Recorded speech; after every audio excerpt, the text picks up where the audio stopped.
Leslie Sanchez is a CBSN political contributor and Republican strategist. She's in Washington, and Caitlyn Huey-Burns is national political reporter with RealClearPolitics. Ladies, it's great to have both of you here. Leslie, I want to start with you. Chertoff has already called Trump a risk to national security. We're talking about Michael Chertoff, the former prosecutor. He is now going to endorse Hillary Clinton. What do you make of that? That's been rumored for a while, so I don't necessarily think that's new. So the consistent theme with this is there are several national security heads and officials who have come out and been very concerned about the tactics, about these kind of rash tweeting at night, not really understanding the global stage, who have definitely said, and it's been swayed to put their support behind Hillary Clinton. At the same time, there is still the insider-outsider phenomenon that's happening in this election, where in many cases, establishment Republicans, even establishment Democrats, are all being lumped together as part of that broken Washington system.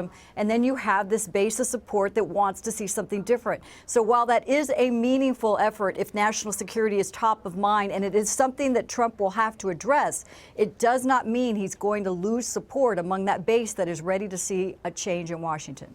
Caitlyn, it has been a long week for Donald Trump. We heard yesterday on all the shows Trump's surrogates repeating the word genius over and over again. They're trying to make the federal income taxes a positive case for them. Can they make that case? I think it's going to be difficult for them because it's also one item in a series that have been dogging Donald Trump. So he lost the debate by most public polls accounts on Monday. Since then, he stepped into many different controversies, especially over the Miss Universe thing.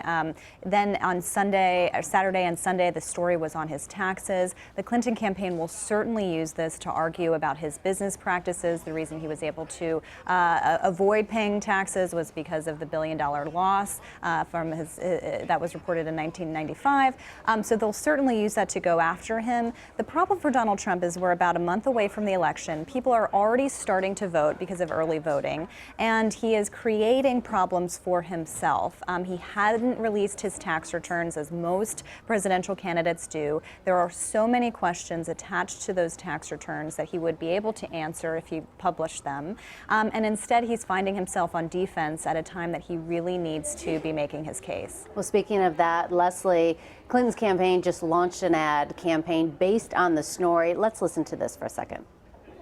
A new report shows he may not have paid any federal taxes for almost 20 years. He didn't pay any federal income tax. That makes me smart.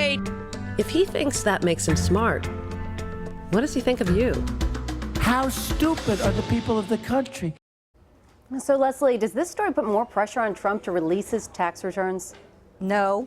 I would love to say it does. No, this is a campaign that's very strategic about whether or not it's going to release its returns. An ad by Hillary Clinton will not be the motivating factor. An interesting thing about that ad is the disconnect that I think it does have. It's very presumptuous that he didn't pay taxes. I'm not defending whether he did or he didn't. But if you talk to many folks that I have for the last 10 years on the issue of taxes, if they believe as a business owner, a sole proprietor, that there's a legal way to take a tax loophole, they'll exploit it to the full legal ability that they can.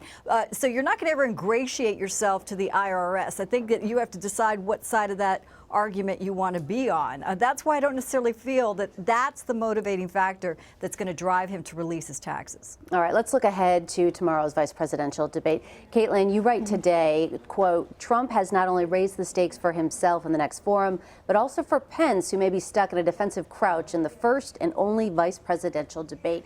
So what role do you see all these recent controversies for Trump playing out in the debate? Well, in a lot of ways, the vice presidential candidates are the top surrogates for the top of the ticket, right? So that's traditionally what we look for in a vice presidential debate, and this kind of do no harm kind of thing.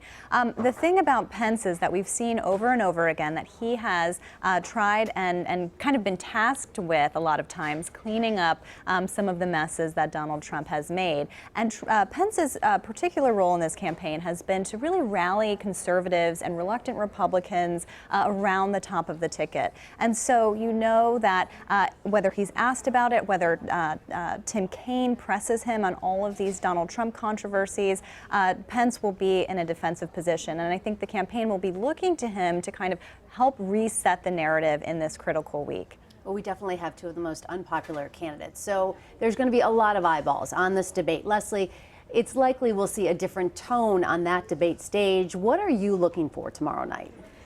I'm really excited to see it. I think it may be the first substantive debate we have in a very long time.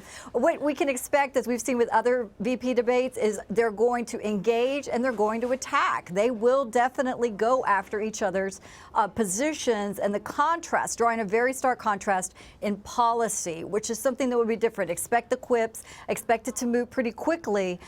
These are very likable governors, actually. That's what's interesting about them. So it will be a breath of fresh air, but they are ready to support. And one thing about Governor Pence, he has been put, since he was put on the ticket, in very uncomfortable position of having to defend some nonsensical positions of the top of the ticket. He's been able to manage that. I'm sure that's something that Governor Kaine will definitely tether him to.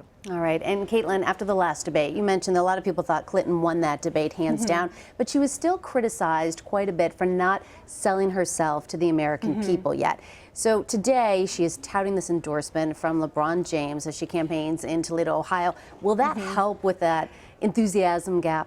Well, that's certainly her goal for this week. She has all of her surrogates out in full force this week campaigning for her. From Michelle Obama is one who has been, a really good surrogate for her. Elizabeth Warren, Bernie Sanders, they're all trying to really activate, mobilize, especially young voters who she's winning in the polls, but not nearly by the margins that Barack Obama did in the past 2 elections. So that's certainly a group that she really needs to energize, and that's the focus this week. She has been making this race a referendum on Donald Trump, but she's seen that hasn't really helped in her own favorability ratings, in her own vulnerabilities, and she's looking at at having some kind of advantage or bump coming out of the last debate, and she really needs to capitalize on it. All right, Caitlyn Huey-Burns and Leslie Sanchez for us. Thank you so much for your time. Thank you.